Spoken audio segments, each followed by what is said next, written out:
One of the core mission priorities of the Justice Department is something simple: uphold the rule of law.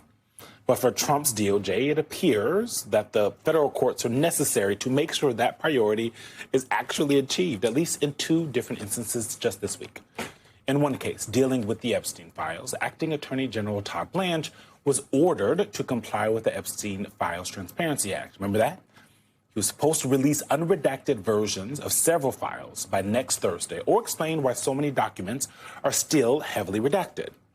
And in another case regarding the DOJ's so-called anti-weaponization fund, a federal judge said a lawsuit challenging its creation would proceed given the DOJ's continued refusal to confirm in writing what Blanche was saying publicly, which is that the fund is dead. In normal times, remember those, the federal court would not be necessary to see the DOJ fulfill its role. But as we all know, these are anything but normal times.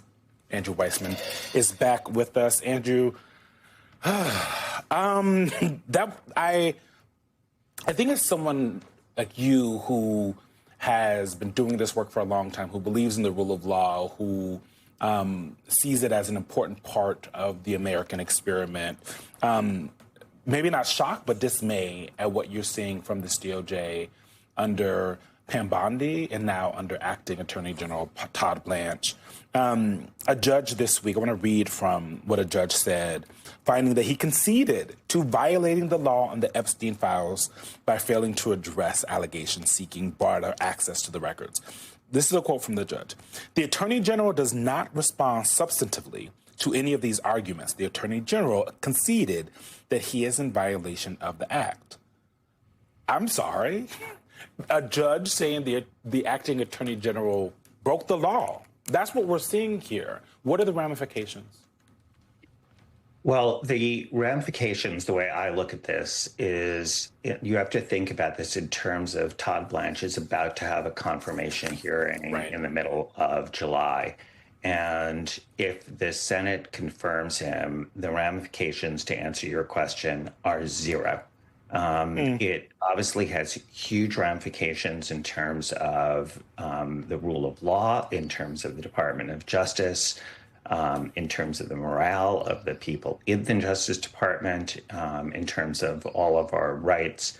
But the Senate has before it a nominee who has been found by more than one federal judge, but as you said it, Eugene, this week was found to be in violation of the law. Just think about that. The person who wants to lead our Department of Justice has been found by a federal judge to be violating the law, clearly. And the judge lists 5 separate ways. He joins another judge who found that this Department of Justice, and specifically notes Todd Blanche's role in the vindictive prosecution of Abrego Garcia, that is the immigrant who was illegally extracted from this country and put in prison in CCOT. And the criminal case that was instigated by the Department of Justice and Todd Blanche was thrown out by that federal judge. So those are just 2 instances of federal judges finding that the nominee to head our Department of Justice was either in violation of law or vindictively prosecuted somebody. To me, that tells you and answers the question of, like, where are we as a country? Well, Andrew, just a follow-up to that. So would you, if you're sort of taking stock of this smattering of rulings against the administration, is it a reflection of the merit of the cases, or do you feel like it's a result of the trust deficit that has accumulated throughout this administration?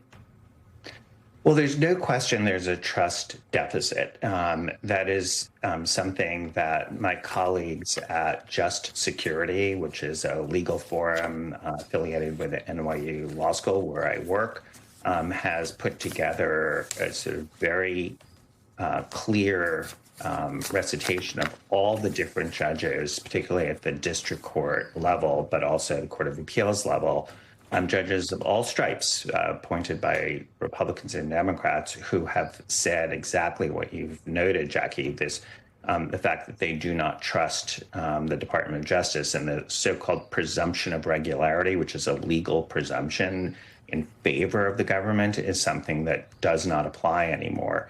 But it also is a situation where, even leaving that aside, you have the actual merits of the case. So let's just take the Epstein Transparency Act. It is the case that the administration is in violation of that law. They have not turned over millions of documents that are required by Congress.